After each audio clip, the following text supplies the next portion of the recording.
It's time to get nerdy, y'all. A little bit of gaming history for you. Something relevant in gaming and discuss our opinions on it. Should we kick it out of here, or should we kick-start it? This is the part where you, the listeners, try to stump the hosts. I'm not a lawyer. I just play one on a podcast. Ladies and gentlemen, lads and lasses of all ages, welcome to the show. It is Tuesday, September 26th, 2023, and it is time to get nerdy.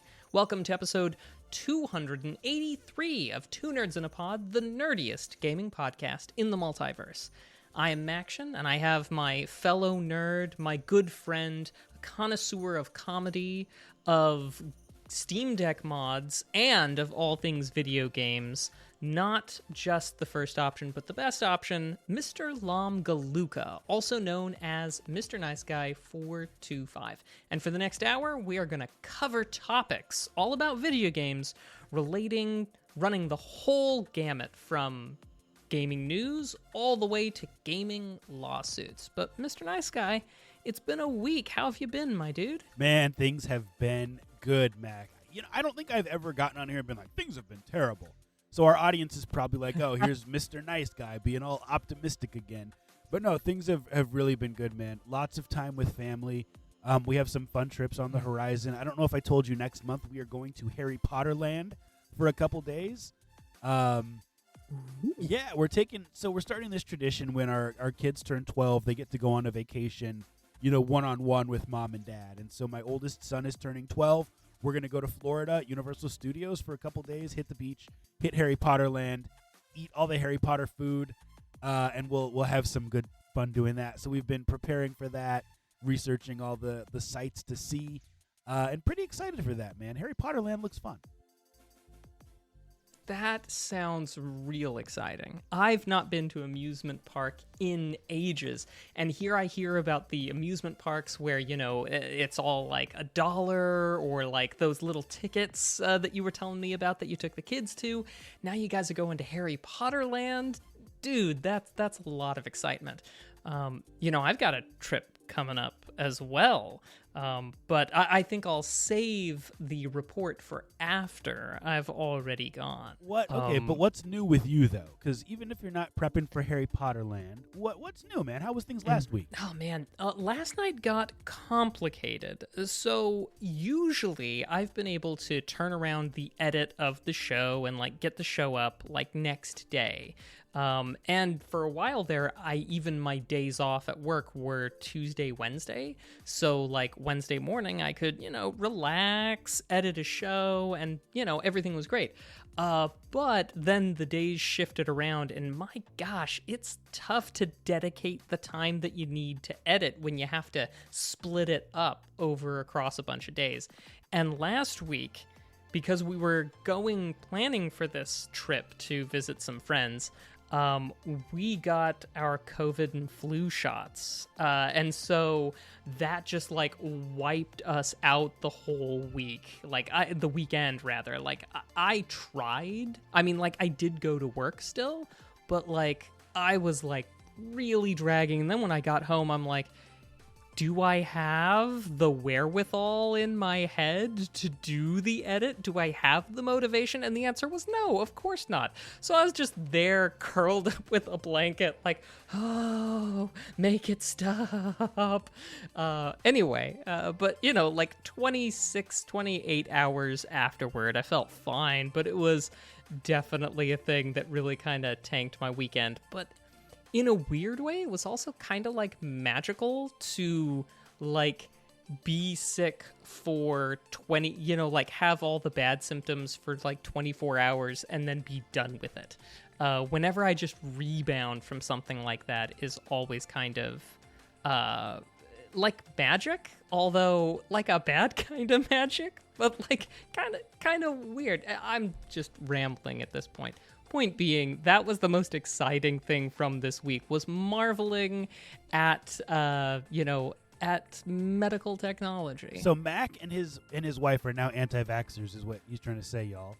I don't agree necessarily. No, but, that's the exact opposite. I'm kidding. I'm totally kidding. Well, Mac, I know. On that note, we are not a medical podcast. We are not Joe Rogan. We're not here to give you medical advice. We are here, though, to talk about video games, and I say we do that. I say we hop into the gaming news, my friend. What do you think about that? Absolutely. Mr. Nice Guy, I've been living under a rock, or really rather under a blanket. So what's new in video gaming? Dude, so much. And episode 283 is a go. Thank you so much for tuning in. Those of you who are here live, and those of you who are here after the fact, lots to talk about in the world of video games. Let's start with the Analog Pocket, Mac. Now, this is an interesting story to me, and you sent it to me. I admit I had already seen it before, but I'm excited by this. I have mixed feelings on what they're doing with marketing. GameSpot.com. The Analog Pocket is getting a beautiful, transparent makeover by Darren Bone-Thuys. I believe this name is pronounced. It's a scientific fact, citation not needed, that the best video game consoles are the ones with transparent shells. At long last, the Analog Pocket is joining the likes of the PlayStation 2 Slim, Game Boy Color, and original Xbox with a translucent offering that allows you to admire the internals hardware inside of it. Hot on the heels of the Analog Pocket Glow, which wrapped the retro gaming handheld in a shell of very luminous plastic that'll be hard to lose at night, Analog has officially revealed a new line of limited edition transparent Analog Pockets. Pre-orders will open starting September 29th, and each model is priced at $250. Or $1,750 if you want a different Analog Pocket for every day of the week. So, Mac, here's my question for you. The Analog Pocket has been around for a while. At first, it was just black and white, originally $199, now $219. However, that model is sold out. They released the glow-in-the-dark model for $250. That model quickly sold out. Now they're releasing these 7 translucent models September 29th. Their website says there will be very limited quantities, and they're $250.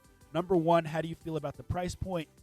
Number two, is this something that appeals to you? And then I have some follow-up discussion. All right. So let me take number 2 first.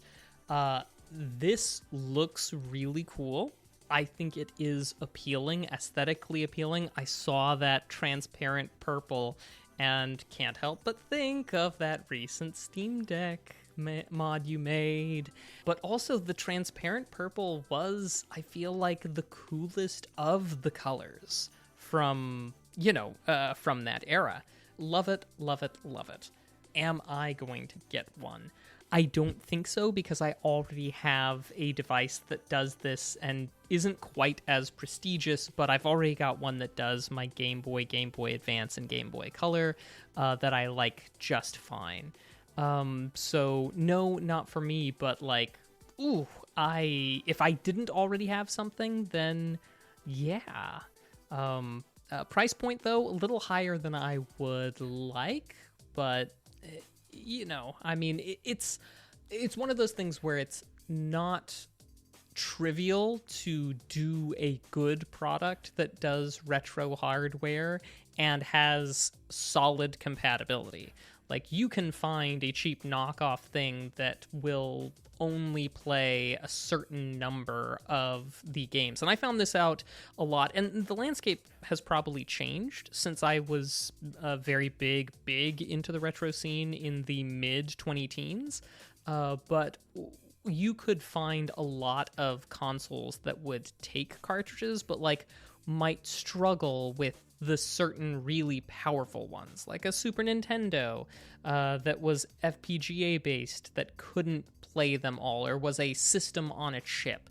Those were the ones that usually struggled, and you could get them cheaply, but they would struggle. Whereas the Analog Pocket stuffs, I believe, are completely compatible with all of the things. Correct. And yeah, they're not the only ones, but they are doing a really good job of it, and that does usually command a bit of a premium. Well, I mean, and the thing that's interesting is they also have little, I can't remember the term, but a little cartridge you can put in that will then allow you to also play your Neo Geo and different consoles besides just the Game Boy, Game Boy Advance, Game Boy Color. For those who don't know, and I should have explained this in the beginning, the Analog Pocket is a handheld console that plays old Game Boy, Game Boy Color, Game Boy Advance games, right? Here's my thing about this, and Mac, this isn't me being like, Mac, you're contradicting yourself, but it kind of is, because in the past we've really gotten on Nintendo for saying, hey, we have limited quantities of X, Y, or Z, right? Specifically when it came to like the NES Mini, the SNES Mini, it was frustrating how those flew off the shelves, and then scalpers really got a hold of them, right? And started selling them at ridiculous prices. And I feel like Analog is doing a very similar thing here. They have said, hey, we're out of the black and white, but hey, we're going to make a glow-in-the-dark one. It sells out day of. We're out of that one, but hey, we're going to make these translucent ones. We know that it takes more time and money to make these new models, and they probably could have saved quite a bit if they just continued to make the black and white, charging $229 or $219, whatever it was. Instead, they've chosen to kind of manufacture hype, manufacture scarcity, and say, hey, there's going to be very limited quantities of this. We're sold out of the other ones. And we know from past experience, Mac, that when they've sold out of their NES players or their SNES players, they really don't bring them back. So I guess I'm a little frustrated with their marketing here. I don't know if you agree or disagree. I don't see this as different than what Nintendo has done in the past. I take your point overall, and there are probably more people that would like them, and this is probably an artificial scarcity thing. But Nintendo, I feel like, has the resources to be able to produce huge, vast quantities, command whole supply chains at the drop of a pin. The people who would clamor over their seats to get a contract to manufacture something for Nintendo. Whereas Analog could very well be competing for scarcer resources in that sense. So it might not be quite as much of the hype to get sold out to talk about demand. I think it probably is, but I think that is something that couldn't possibly be an excuse for Nintendo. When Nintendo generates limited scarcity, they're choosing to do it, whereas any company smaller than Nintendo might actually have constraints on them, whether that's financial or whether that's, whatever. So I'm not necessarily so inclined to attribute it there, but you're probably right, Mr. Nice Guy. This is probably the case. The reason why I don't think it's a limited resource thing with Analog is because they've said, hey, now we're not doing the simple black and white that we had before. Now we're doing 7 other models, right? You know, and they're translucent, and there's a purple, orange, green, red, white, black. Like, I just don't think that if resources were so limited that they would be putting out 7 new iterations of the product that they had already created a really great example of. That's just my opinion. I could be wrong. Well, we also don't know how many units of these 7 different models. Is it going to be the same quantity of units that they had from their white and black plastic ones? That this winds up being the same amount of a run. But, I think you are right to point that out. And Ishmael has a lovely point in there. That's because there's no more black or white plastic available anymore. None. And, obviously tongue-in-cheek, I think you, and I see a comment from Beleg Muradin, using the hype of getting sold out to create demand. Quite possibly, these are probably the more reasonable takes. And Mr. Nice Guy, honestly, I hadn't thought about it that way before you said it, so I appreciate you pointing it out. I would like everybody who wants one of these to be able to get one. I think this limited stock stuff, especially, isn't sitting that well with me either. Yeah, Thanks. Yeah, they're helping scalpers profit. But we'll see what happens. I like Analog. I like what they do. I will not be buying this for various reasons. It's expensive, and I have ways of playing my Game Boy games, legally and ethically. So I'm just not gonna buy it. Let's do another news story. This is on roadtovr.com, and there's been a lot of thoughts, a lot of interpretation of different moves that Valve has made recently in terms of, is there going to be new hardware soon? And this may promote that idea. This is on, like I said, Road to VR by Ben Lang. Valve launches Steam VR 2.0 beta. After a period of significant silence about VR from the company, Valve today surprise released a beta for Steam VR 2.0, a major upgrade from the platform's VR interface, which finally brings more of the platform's core capabilities into VR. Valve originally said it planned to release Steam VR 2.0 in 2020, but it would be Valve. I think it means to say, but it wouldn't be Valve without the infamous Valve time. So here we are 3 years later, and Steam VR 2.0 has been released in beta. Mac, it's been a while. You know, it actually hasn't been a while because we got the Steam Deck, but it has been a while since the Valve Index came. Do we think, and this is completely just us spitballing here, that Valve is working on another VR headset to kind of keep up with the Apples and the Oculuses of the world? Or do you think that they just legitimately wanted to upgrade their software? I feel like the latter, but that's the thing. I feel like how far behind is the Index? Like, hardware-wise, isn't it still punching pretty well within or maybe even a little bit above its weight? You're much more into the VR scene than I am, so I don't know. Yeah, so my thing with the Index is, in terms of the controllers, I think that it's elite. In terms of things like the screen, at the time it came out, it was ahead of the Oculus. It was ahead of the HTC Vive. But now, it's, you know, screen-wise, it's not as good. You know, you could get a PlayStation VR 2 with a better screen than what's in your Valve Index. Now, that said, I still think that the Valve Index is one of the best VR headsets out there if you have a capable PC. But I do think that there are other things. You know, for example, tracking without using monitors, right? Like I have. You can even see one in the background. I have to have these two little sensors on my wall in order for me to use my headset. A lot of the headsets now just have them built in, so you don't have to deal with that. Just little things like that where we could see some improvement from Valve. So, Mac, my thoughts on this.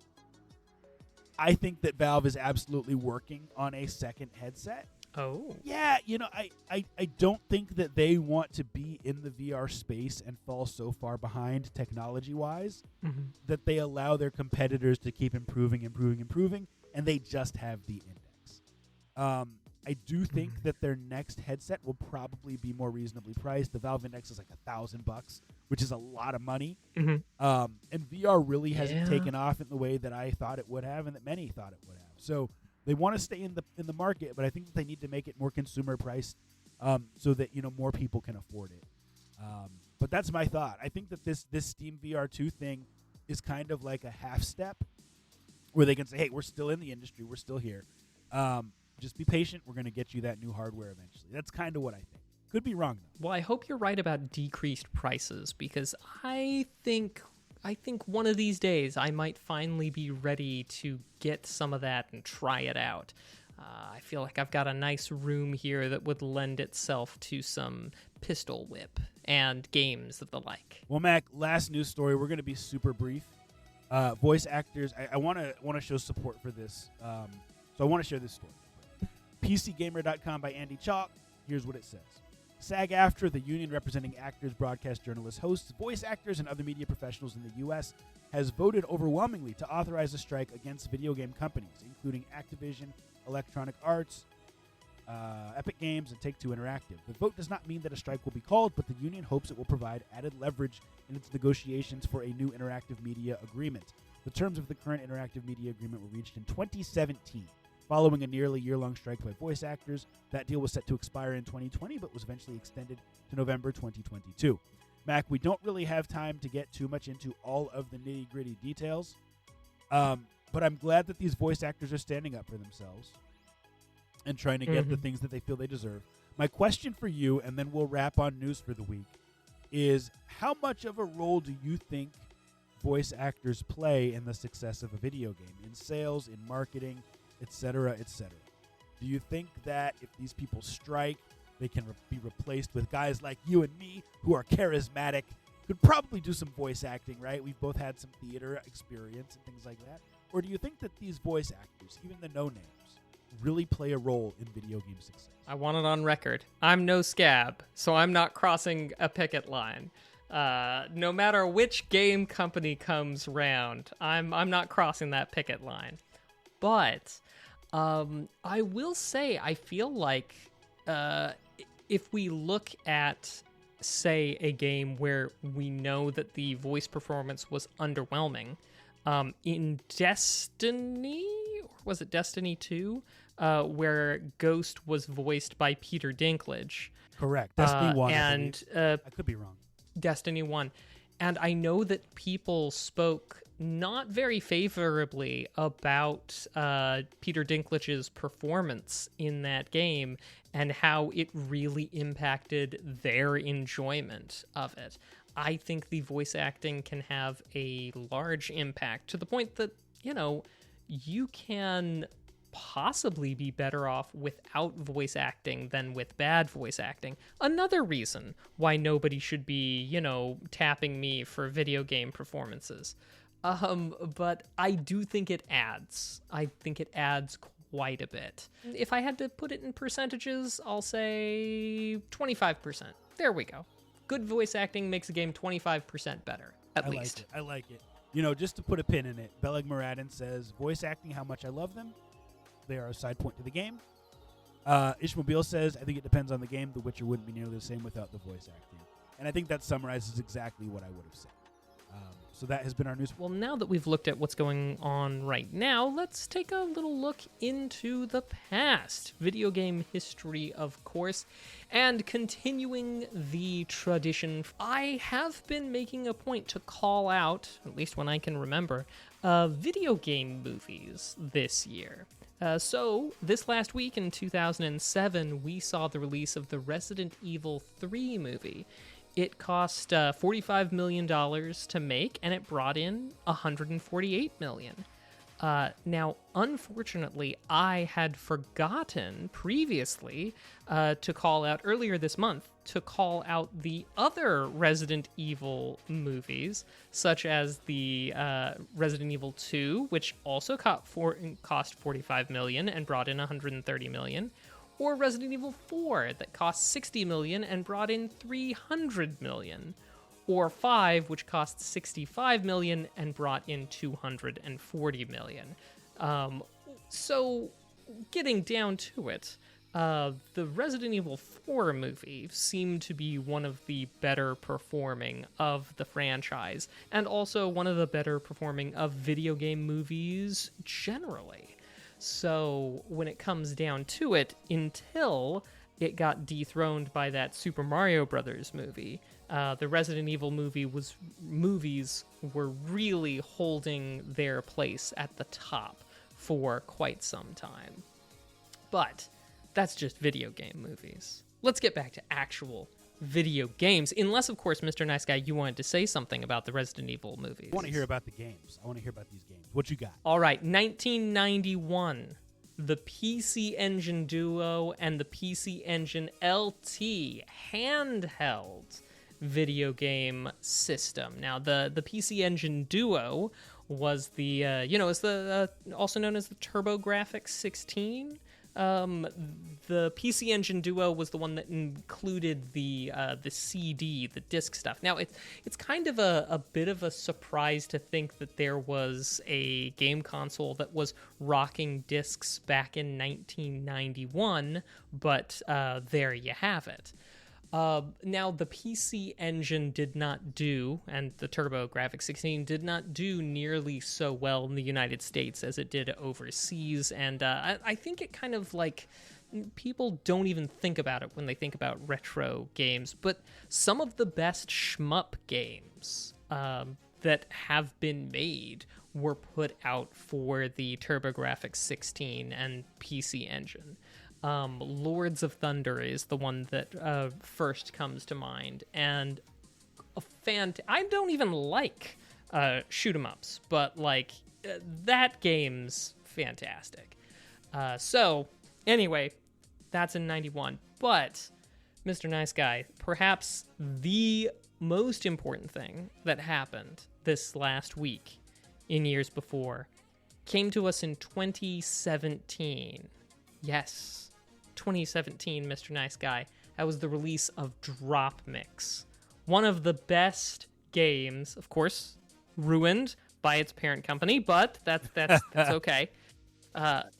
the difficult thing about Drop Mix, Mr. Nice Guy, is that What's it was that? always hard to like explain. It was always hard to pitch because, it's got cards, but it wasn't really a card game. It involved music, but it wasn't really a rhythm game. And it had a board, but it wasn't really a board game. I don't know. Did I ever have you over to play this We game? have never played Drop Mix. Now, is there a pad involved in Drop Mix, like DDR? No, there's not a pad involved. So what it involves is this board, about, a bit bigger than a conventional keyboard, and RFID chips inside of various playing cards. And you use your phone or tablet or whatever's Bluetooth connected to run the whole thing. And you place down cards on top of each other on the board to make a new sort of music mix. The drums from Barbara Streisand by Duck Sauce, the strings from I don't know, from Shut Up and Dance with Me, the vocals from Evanescence's Bring Me to Life, and the the game would like mix them together in the same tempo, in the same key, and you would keep playing them as stuff would shift around. Anyway, it was a great game. There were various rules, and it originally started, if I recall properly, as a Kickstarter. That got released, and then it had a bunch of expansions. I have everything for the game with the exception of several of the promotional cards that they only released at like Comic-Con in San Diego in 2018 and what have you. So I'm missing a couple, but not much. I love the game. It's fantastic. It's discontinued. And you can't, and it's one of those games that's a game as a service, and unless you have the content saved offline anymore, then you can't play it. It's getting no updates, and it is sadly a dead game. And it's one of my favorite games of all time, and definitely a fantastic party game. So, Mr. Nice Guy, you'll have to come out to the coast. We'll have a few laughs. We'll play some Drop Mix, and then you can be converted, as I once was, to the awesomeness that was Drop Mix. Awesome, man. It sounds like fun. I'm excited. A lot of fun. And then I guess, you know what?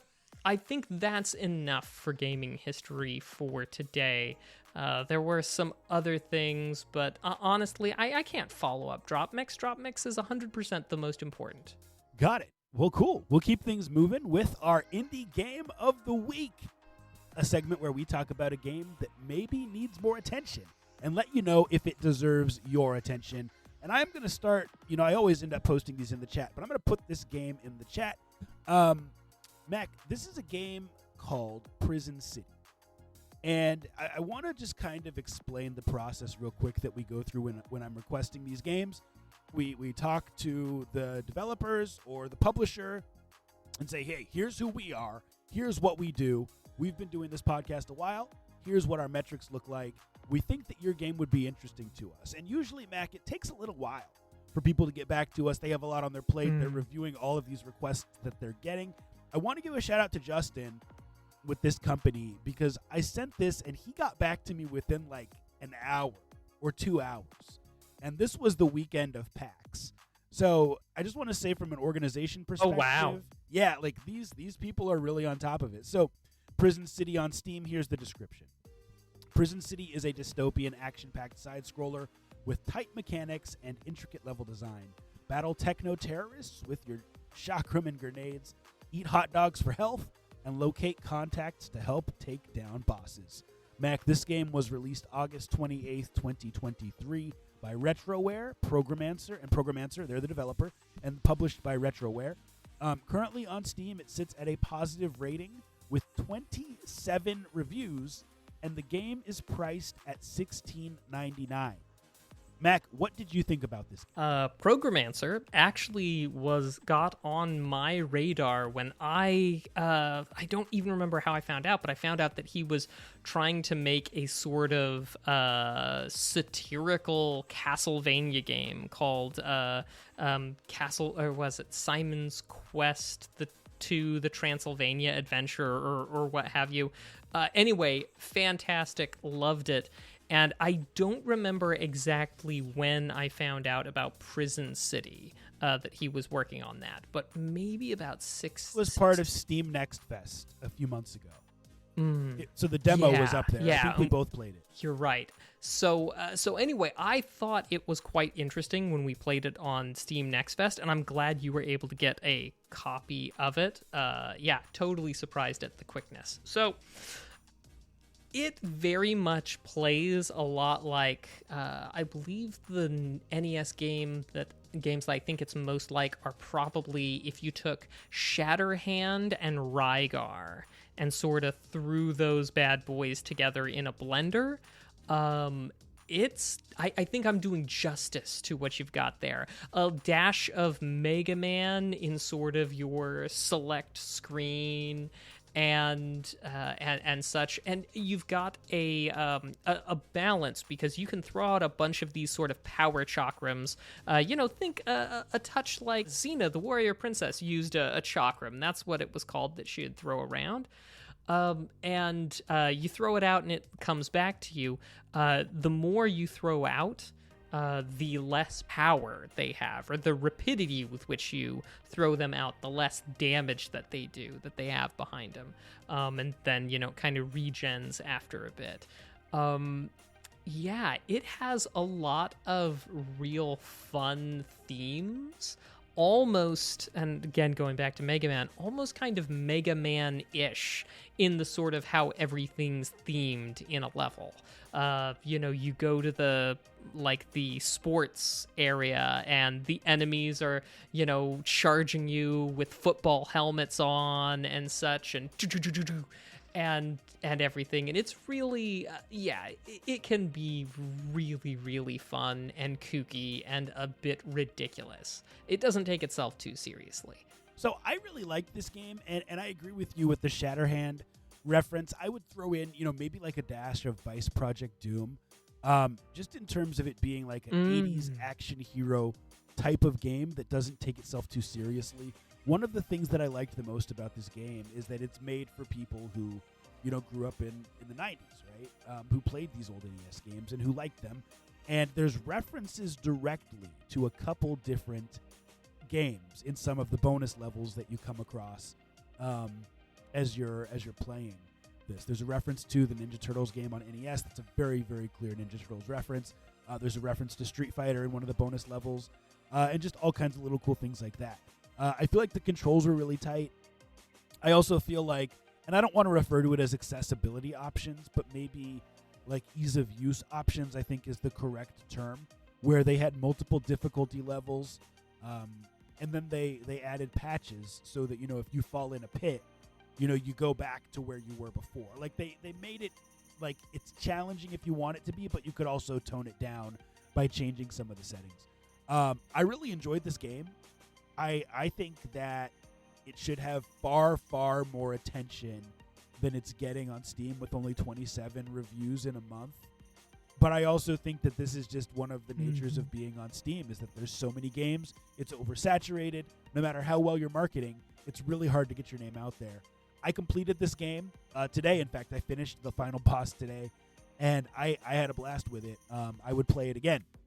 Mac, what do you think about the price point for this game? $16.99. $16.99 is just about right in that sweet spot.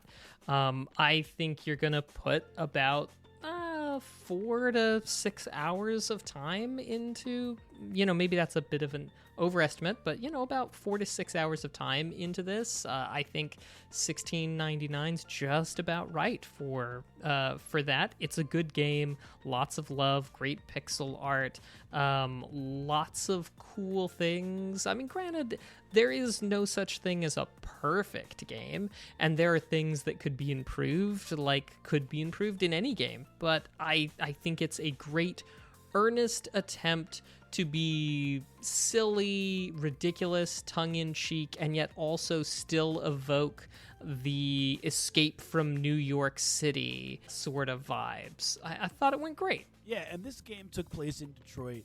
One other thing I will say that I really liked about the game is it had a not a Metroidvania element, but it had a map element where as you're playing through, it would show you, like you had a map in the upper right, so you knew where you had been when you would die. And because it's side-scrolling, right? So you didn't have to try to remember and go back and, because there's multiple paths you could take. I liked that, and I don't think it was easy mode. I think that was just a phenomenal way of allowing the player to not get frustrated with things that don't have a lot to do with the game. So, Mac, you haven't really said, did you enjoy this game? Especially on that level where you have to plant all those bombs, yeah, having that map an absolute must-have. Yeah, like that level, if they didn't have the map, I would have stopped playing. Absolutely, because it was just it was a lot. But I had a blast with this game. I could recommend this game to people, like I said, who enjoy those old school NES type games that fall into the categories of games we mentioned. Mac, is this a game you would recommend to our viewers? 110%. If you have at all been swayed in the past by my recommendations of games, this is definitely one. It's got a little bit of love from Mega Man. It's got some Shatterhand, some Rygar, Escape from New York. It's got all of this good stuff, thrown together. Absolutely worthwhile. And there's no shame, especially on some of those tight platforming things, of playing it on easy, y'all. But better play it on normal for the authentic experience, for the al dente experience, if you will. Yeah, 100%. Well, cool. That has been our game of the week, Indie Game of the Week. All right, well, now we turn to a crowdfunding project that's trying to get off of the ground. The base thing here is whether it should be kicked out of here or whether it should be kick-started. And I'm going to start by saying this is a kick for me, and I'm going to put the link in and explain why. So this is another Wormwood project. Now, last episode, I did put Wormwood on blast a little bit by talking about a gaming table that seemed much more reasonable than the super hyper premium models that these folks just keep pushing via Kickstarter. Especially because, and I cannot emphasize this enough, Wormwood just uses Kickstarter for basically you to put your quarter down on a product, and then for you to go to their website's own e-commerce methods to actually build and order the product you're going to order from them. So it's not like they cannot handle the e-commerce side of things. And I feel like that if you're famous, if you're big, you don't get to gum up the indie scene. I wouldn't appreciate 343 in studios showing up to an indie game showcase, and I don't want Wormwood on Kickstarter. If you've got this kind of pull, don't show up. That's all I'm saying. This is for small stuff, not for big stuff. The table I talked about last time, $250, give or take, is what they were doing. The same type of base, gaming table, Wormwood wants $1,200 for something like those guys were doing for $250. That's what I mean by saying super hyper premium and such. And is there a quality difference? Absolutely. But not that much possibly of a quality difference. All right. So let's get to the merits of this specific thing. They are back with another DM screen Kickstarter, and Wormwood, right? DM screen, I could have sworn we saw one of those a year ago. Why, yes, and you've got a good memory because we did see one of those about a year ago.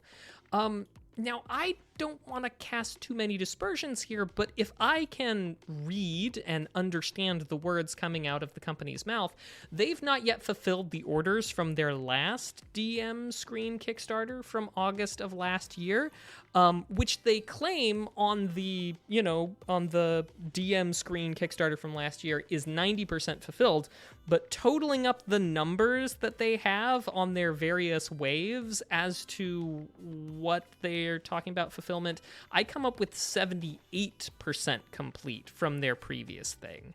Maybe I just don't understand what's going on, but I just get these vibes. Anyway, point is, the same thing as with that modular table with this DM screen. You put down some cash, that essentially gives you a thing. You put $65 down, and then you can shell out the updated total after you use their builder on their website to figure out what, not just how many panels, but how much special stuff and everything you're going to have. And the longer that Wormwood keeps talking, the more I get pyramid scheme vibes, because no project on Kickstarter is done before they start pushing a new one. And in their updates, such as their September shipping update, they cite as a point of pride that they've got millions of dollars in pre-made components sitting in their warehouse that they've not shipped yet. And at one point in time, one of the dudes is like, the warehouse is at capacity. And now they're launching a new Kickstarter for projects that are going to put thousands of new orders into the hopper.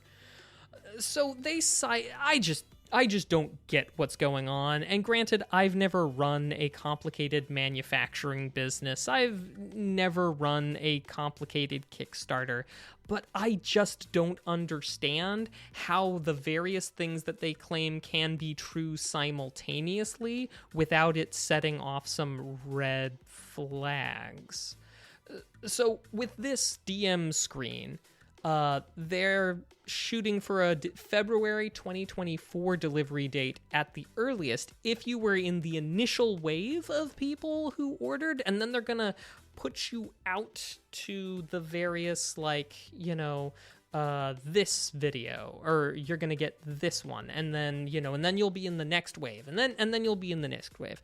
The point is, I've gone on way too long about this, but skip this Kickstarter. Go to Etsy and buy a wood DM screen there. Support a small creator the way that Kickstarter was meant to be used.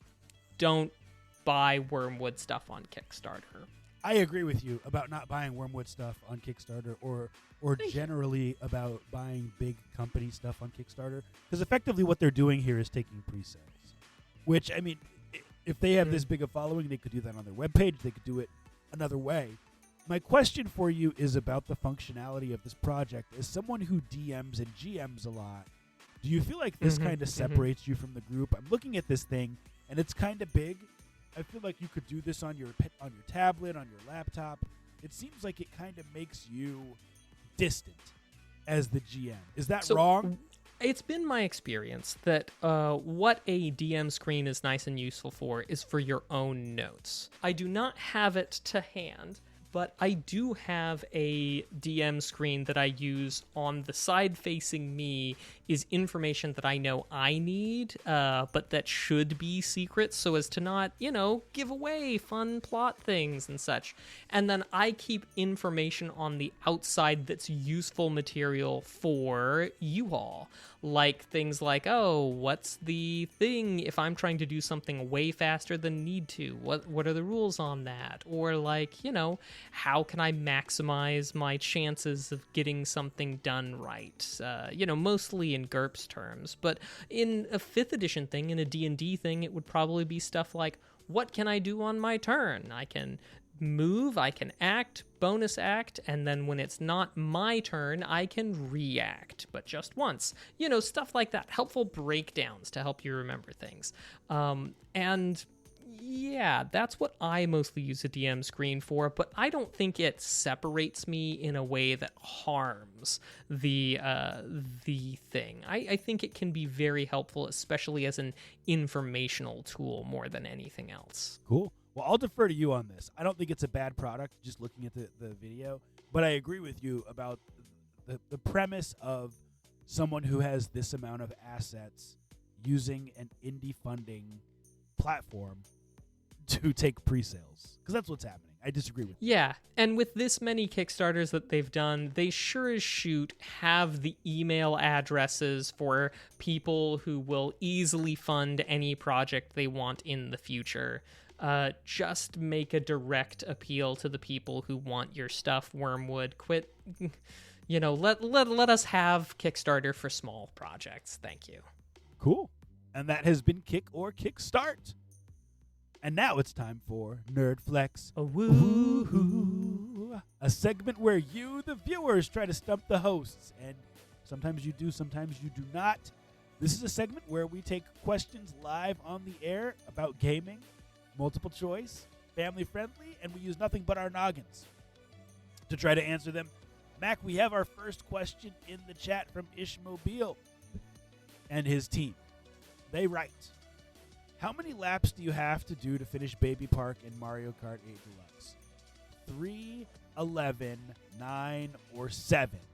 That's a great question. And Mac, I've played a lot of Mario Kart 8 Deluxe. I've played a lot of Baby Park. And if it was not multiple choice, I would have guessed 8. But I am 90% sure that it is 7 laps that you have to do to complete Baby Park. It's an oval-shaped map, very, very quick laps. I'm 90% sure that it is 7 laps. So I've never played Mario Kart 8 Deluxe. I believe it is I think it's like one of the best-selling Mario games. But yeah, it's just I've not done it, so I'll go with you, 100%.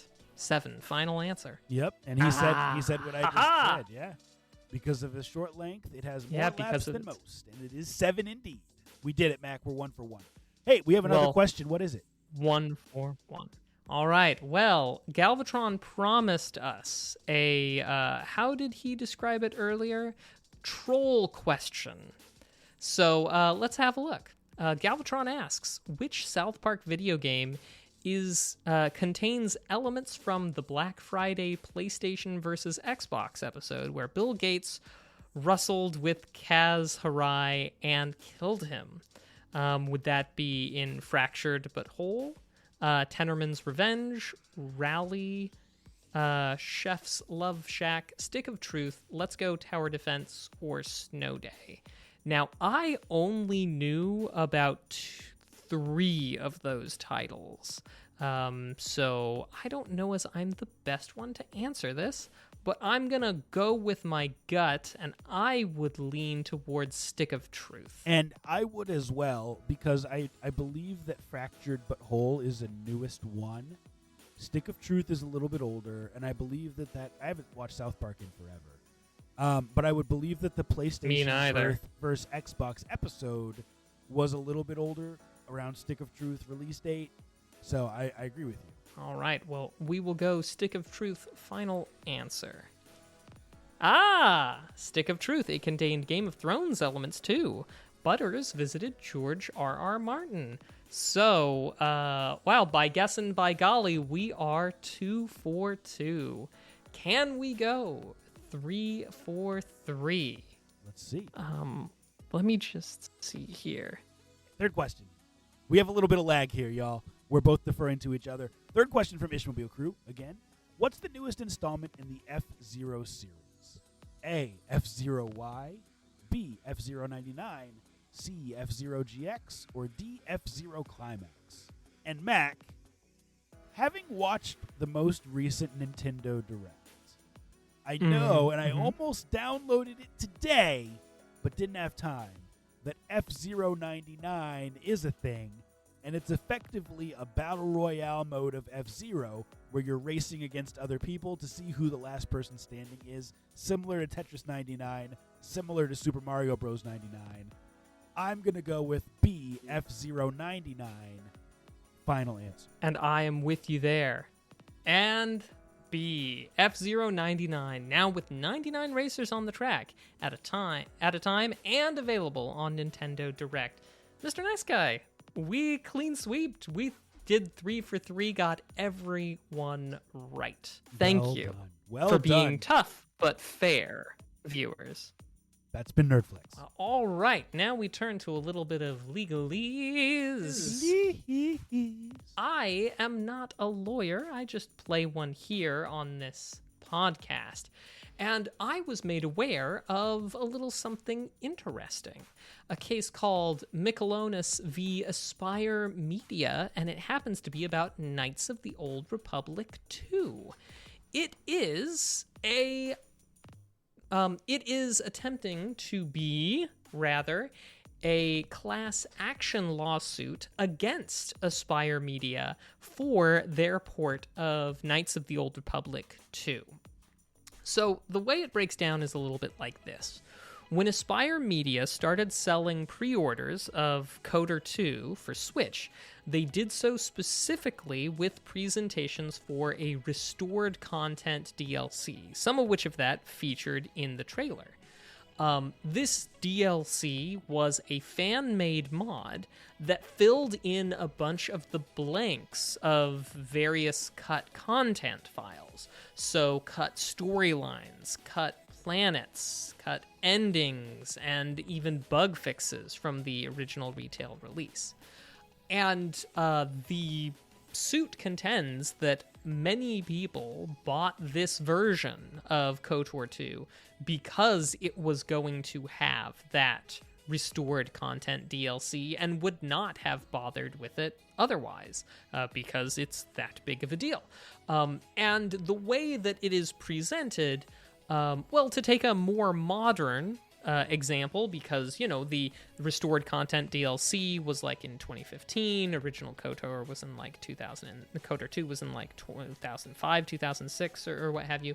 But a more recent analog is if a company said, hey, Mr. Nice Guy, we are going to put Cyberpunk 2077 on your Steam Deck with Phantom Liberty. And never mind that you can't already do 2077 on your Steam Deck, but if they're like, we're going to do it on your Steam Deck with 2077 with Phantom Liberty, and then you buy it, you pay for it, and then after they release it, they say, nah, we're just going for the base 2077 as it was originally released. Sorry, bye. Oh, you're mad? Well, tell you what, pick another game. We'll give you a free other game. Because that's what they did after they're like, hey, we're not doing this anymore. They're like, pick another Star Wars game that we've ported, and you can get a copy of that. That's essentially what it was. They did not offer refunds. So, this case has 3 causes of action. Again, it wants to be a class action lawsuit, so there's that side of things, but the 3 causes of action, and lots of overlap between these causes of actions, because remember, the purpose of the cause of action in a legal complaint is there to be, after you've laid out your claims, of course, there to try and show how legally you are allowed to bring this in front of the court. It says, look at all that stuff we've described. Now, here's how it fits in under the law and why we should be here. So they cite California's unfair competition law, particularly citing several wrongs such as unlawful, unfair, fraudulent practice, and deceptive advertising. Number 2, if that one doesn't hit you right, Judge, California false advertising fits pretty well. Well, and if that one doesn't work, then the California Consumer Legal Remedies Act should give us the sufficient legal wherewithal to make this. And the hope is that it fits well enough into one of those boxes that it goes forward, they can get the relief requested, which is refunds to a whole class of people who've been wronged by this bait and switch, as they characterize it. And, of course, attorney's fees for having to bring this up in the first place. Bait and switch, yes, Ishmobile, exactly. My thoughts, exactly. So anyway, that is it. Michelonus v. Aspire Media. This has just gotten started as a lawsuit. We'll see if it winds up going the distance or how far it winds up going. But just something to be aware of. That's just a bit of legalese for you. Fantastic. Well, hey, ladies and gentlemen, boys and girls, thank you so much for tuning in to episode 283 of Two Nerds in a Pod, live and or after the fact. We appreciate y'all. Before we go, we have one last segment called What We've Been Watching and What We've Been Playing, where we talk about just that, the cool, nerdy stuff we've been into across all platforms. Mac, what have you been watching and playing? So I watched the Barbie movie, quite enjoyed it. I've also started watching Dimension 20, The Ravening War. Matt Mercer, guest DMs for the Dimension 20 crowd. Just getting started on that. Playing, though, I've playing some Prison City, as well as still trying to get that last boss on Dust and Neon. Keeps beating me. And I've also picked up The Messenger, so I've been you giving not that played a go. The Messenger before? So not until recently. So yeah, I know, but I'm fixing that now. Well, good. What do you think of The Messenger so far? Give me a bit more time, but so far I like it. Okay, I'm excited to hear your thoughts. I loved it when it came out. And they recently, just as a side note, the people who made The Messenger just released Sea of Stars, which is one of the games that I have been playing on Game Pass. And it's like a Chrono Trigger style RPG, but it seems like it's going to have the same charm and same sense of humor that The Messenger has. So I'm really enjoying that. Is it in the same game universe as The Messenger? It might be, but don't quote me on that. I mean, it's a different style of game for sure. But I actually think it is in the same universe. Well, and it wouldn't be unprecedented. I mean, Curse Crackers, For Whom the Bell Toils, as well as Prodigal. Yeah, same game universe for their two completely different styles. I love it when we've got a shared lore and background. I'm actually going to Google it when we're done because I'm curious if it's the same universe.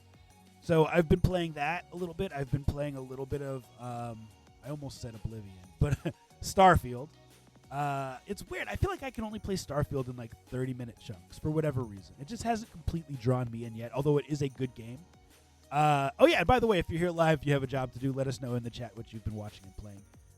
And then, of course, I've been playing Prison City, and then a lot of old NES titles, just games I can get, 5-10 minutes there.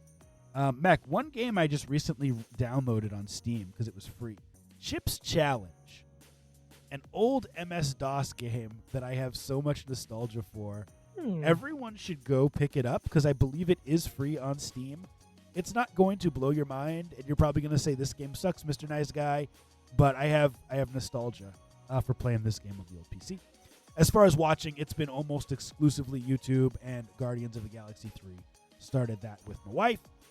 Mac, what are people into in the chat? Well, let's see. So far, we've got some Gilmore Girls and Disenchantment, some Ashoka on Disney Plus, and The Nun 2, A Haunting in Venice. Ooh, that One Piece Netflix, and TMNT Mutant Mayhem. As for playing, I'm seeing some Plants vs. Zombies, Battle for Neighborville, Deep Rock Galactic, Ark Subnautica, Project Cars 3, and some Project Zomboid. As well as some Diablo 4, Lies of P, Quantum Break, and Pentiment. Some solid suggestions. Now, you mentioned Cyberpunk earlier, Mac, and I bought Cyberpunk probably 2 years ago. It was 2021 for like $10. And what a redemption story. I bought it on PS4. It had the free PS5 upgrade. Game was a mess when it came out. And now with the Phantom Liberty and the 2.0 update, that game is supposedly fire. So I actually just reinstalled that, and I'm excited to hop in. It's cool to see. We'll have to discuss the precedent that sets sometime in the future. But for now, Mac, why don't you take us home, my friend? Before I do that, Mr. Nice Guy, I forgot one very important thing. This was a sound test episode. Uh-oh. Which means I've got a nerdy sound for you to figure out whether or not you can let us know what it is, where it comes from. It's from somewhere, somewhen, somehow in video games. Let us know on social media. Good luck. You'll need it.